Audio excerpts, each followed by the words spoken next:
Hello friends, இந்த வீடியோவில் ஒரு ஹேக்கிங் ஸ்க்ரீனை கன்சோலில் எப்படி கிரியேட் பண்ணுறது அப்படிங்கிறத பற்றி பார்க்க போகிறோம். இது ஒன்றும் பெரிய கான்செப்ட் கிடையாது. ஏன்னா ஹேக்கிங் ஸ்க்ரீனுங்கிறது நீங்கள் நினைக்கிற மாதிரி ஒரிஜினல் ஹேக்கிங் ஸ்க்ரீன் கிடையாது. நம்ம படத்துலலாம் பார்த்துருந்தோன்னா தெரிஞ்சிருக்கும். பச்சை கலரில் அப்படியே லைனாக ஓட விடுவாங்க, இன்ஃபைனைட்டாக அப்படியே ஓடிக்கிட்டே இருக்கும். அதை தான் நம்ம ஹேக்கிங் ஸ்க்ரீன் அப்படின்னு உட்காந்து நம்பிக்கிட்டு இருக்கோம். ஸோ அந்த மாதிரி ஒரு ஹேக்கிங் ஸ்க்ரீனை எப்படி இதில் கிரியேட் பண்ணுறது அப்படிங்கிறத பற்றி தான் இன்னைக்கு நாம பார்க்க போகிறோம். இந்த வீடியோ சும்மா கிரியேட்டிவ் பர்பஸ்க்காக தான் பண்ணப்பட்டிருக்கு.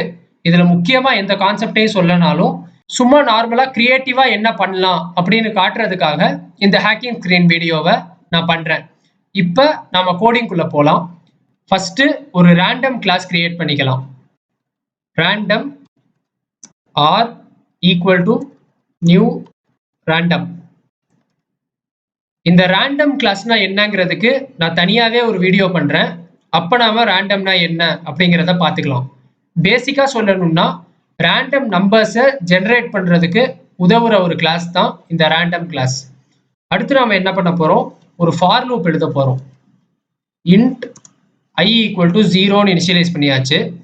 ஐ greater than or equal to 0, i plus plus. இப்போ இந்த ஃபார் லூப்பை நல்லா கவனிச்சு பார்த்தீங்கன்னா தெரியும், இது ஒரு இன்ஃபைனைட் லூப். இன்ஃபைனைட் லூப்னா நிற்கவே நிற்காது. ப்ரோக்ராமு நம்ம க்ளோஸ் பண்ணுற வரைக்கும் ஓடிக்கிட்டே தான் இருக்கும்னு அர்த்தம். இந்த லூப்பு வெளியவே வராது. கண்டிஷன் ஃபால்ஸாகவே மாறாது. காரணம் என்னன்னா 0ல் ஆரம்பிக்குது, ப்ளஸ் ப்ளஸ் ஆகுது. அப்போ 0, 1, 2, 3ன்னு அடுத்தடுத்த நம்பர் தான் பாசிட்டிவ் நம்பர்ஸ் போக போகுது. ஆனால் நம்ம கண்டிஷனை பாருங்க, 0க்கு மேலே இருந்தால் கண்டிஷன் ட்ரூன்னு சொல்லி கொடுத்துருக்கோம். அப்போ இனிமே வர எல்லா நம்பர்ஸுமே 0க்கு மேலே தான் இருக்க போகுது. இன்ஃபினிட்டி வரைக்கும் 0க்கு மேலே தான் இருக்க போகுது. ஏன்னா எல்லாமே பாசிட்டிவ் நம்பர்ஸ். அப்படி இருக்கும்போது இந்த லூப்பு ஃபெயில் ஆகுறதுக்கு வாய்ப்பே கிடையாது. ட்ரூவில் தான் முடிஞ்சுக்கிட்டே இருக்கும். அதனால தான் இதை இன்ஃபைனைட் லூப்புங்கிறோம். இப்போ இதுக்குள்ளே நாம் என்ன பண்ண போகிறோம்னா, கன்சோலோட ஃபோர்க்ரவுண்ட் கலர் இல்லைன்னா டெக்ஸ்ட் கலர் அப்படின்னு சொல்லுவோம், அதை நாம் மாற்ற போகிறோம். ஃபோர்க்ரவுண்ட் கலரை எப்படி மாற்றணும்னு தனியாகவே நான் ஒரு வீடியோ பண்ணியிருப்பேன், அதையும் போய் செக் பண்ணுங்க. இப்போ கன்சோல் டாட் ஃபோர்க்ரவுண்ட் கலர் அதை வந்து டார்க் க்ரீனுக்கு செட் பண்ணுறோம். இப்போ console colour dot dark green, dark க்ரீனுக்கு செட் பண்ணியாச்சு. அடுத்து நாம் என்ன பண்ண போகிறோம், கன்சோல் டாட் ரைட்குள்ள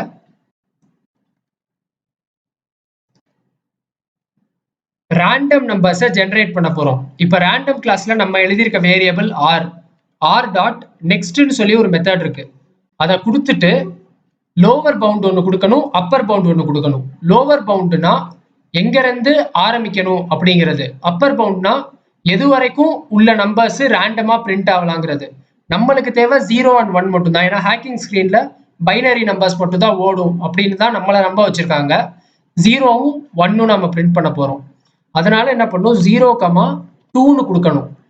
நான் ஏன் 0,2 கொடுத்துருக்கேன்னா, லோவர் பவுண்டு இன்க்ளூசிவ் 0வையும் சேர்த்துக்கும். ஆனால் அப்பர் பவுண்ட் நாம கொடுக்கறது எக்ஸ்க்ளூசிவ், அதுக்கு கீழே உள்ள நம்பர் வரைக்கும் தான் ரேண்டமாக ஜென்ரேட் பண்ணும். இப்போ 2வை ஜென்ரேட் பண்ணாது, 0ல் ஆரம்பிச்சு 1 வரைக்கும் தான் ரேண்டமாக ஜென்ரேட் பண்ணும். 0 மாறலாம், 1 மாறலாம், மாறி மாறி நம்மளுக்கு ரேண்டமாக நம்பர்ஸ் வந்துக்கிட்டே இருக்கும். ஸோ இதை கொடுத்துட்டோம். இப்போ இதில் கொஞ்சம் டீட்டெயில் கொடுக்க போகிறோம். நம்ம ஹேக்கிங் ஸ்க்ரீனில் சும்மா ஒரே கலரில் டார்க் க்ரீனில் போயிட்டு இருந்தால் நல்லா இருக்காது. அதனால ஒவ்வொரு 3 நம்பருக்கும் நம்ம கலரை மாற்றுவோம். அதுவும் க்ரீன் தான், ஆனால் நார்மல் க்ரீன் வச்சுக்கலாம். ஐ மாடுலஸ் 3 ஈக்குவல் டு 0 இப்படி தான் நம்ம ஒவ்வொரு 3 நம்பருக்கும் மாற்ற போகிறோம். ஒரு இஃப் ஸ்டேட்மெண்ட் கொடுத்து இதுக்குள்ள இந்த கோடை அப்படியே காப்பி பண்ணிடலாம். சின்னதாக மாற்றம் மட்டும் பண்ணால் போதும். இந்த ஃபோர்க்ரவுண்ட் கலர்ல டார்க் க்ரீனுக்கு பதிலாக அப்படியே க்ரீன்னு மாற்றிடலாம். மற்றபடி இது அப்படியே இருக்கட்டும். ரேண்டம் நம்பர் 0 and 1 மட்டும்தான் நம்மளுக்கு பிரிண்ட் ஆகும். ஸோ இவ்வளோதான், கோடிங் முடிஞ்சிருச்சு. இதை நாம ஸ்டார்ட் பண்ணி பார்ப்போம். ஆனால் அதுக்கு முன்னாடி இன்னொரு விஷயம் சொல்ல மறந்துட்டேன். அது என்னன்னா, கன்சோல் டாட் ரைட் லைன்னு யூஸ் பண்ணா ஒரே நம்பர்ஸ் அப்படியே லைனா ஒவ்வொரு லைன்ல ஒரு நம்பர் மட்டும் தான் பிரிண்ட் ஆகும், லைனா பிரிண்ட் ஆகிட்டு போகும். அது ஹேக்கிங் ஸ்க்ரீன் மாதிரி இருக்காது. ஆனால் ஃபுல்லாக நம்மளோட மொத்த ஸ்க்ரீனுமே அப்படியே க்ரீன் கலரில் போச்சுன்னா தான் பார்க்குறதுக்கு ஹேக்கிங் ஸ்க்ரீன் மாதிரி இருக்குங்கிறதுனால ரைட் எழுதியிருக்கேன். அப்போ கம்ப்ளீட்டாக அந்த லைனை ஃபுல்லாக முடிச்சுட்டு தான் அடுத்த லைனுக்கே வரும். இப்போ நான் ஸ்டார்ட் பண்ணி காமிக்கிறேன் பாருங்க, நம்ம ஹேக்கிங் ஸ்க்ரீன் ரெடி ஆயிருக்கும். அவ்வளவுதான். பாத்தீங்கன்னா தெரியும். அப்படியே ஓட ஆரம்பிச்சிடும் ஹேக்கிங் ஸ்கிரீனு. இதுதான் நம்மள பார்க்க வச்சு நம்ப வச்ச ஹேக்கிங் ஸ்கிரீனு. நான் இத ஃபுல் ஸ்கிரீன் பண்ணி காட்டுறேன். பாருங்க அவ்வளவுதான். இப்படியே ஓடிக்கிட்டு இருக்கும் ஸ்கிரீனு. நம்ம இங்க க்ளோஸ் பண்ற வரைக்கும் ஹேக்கிங் ஸ்கிரீனு அப்படியே தான் ஓடிக்கிட்டு இருக்கும். இது சும்மா ஒரு கிரியேட்டிவ் பர்பஸ்க்கு நான் ஏற்கனவே சொன்ன மாதிரி இதுவும் பண்ணலாம் அப்படிங்கிறதுக்காக தான் பண்ணியிருக்கேன். இதுல முக்கியமான கான்செப்ட்ஸ் எதுவும் இல்ல. அந்த கான்செப்ட்ஸ்லாம் நான் தனியா ஒரு வீடியோல சொல்றேன். ஸோ ஃப்ரெண்ட்ஸ், இந்த ஹேக்கிங் ஸ்கிரீன் வீடியோ உங்களுக்கு புடிச்சிருக்கும் அப்படின்னு நம்புறேன். இது கிரியேட்டிவா இருந்துச்சா இல்லையா அப்படிங்கிறத கமெண்ட் பண்ணுங்க.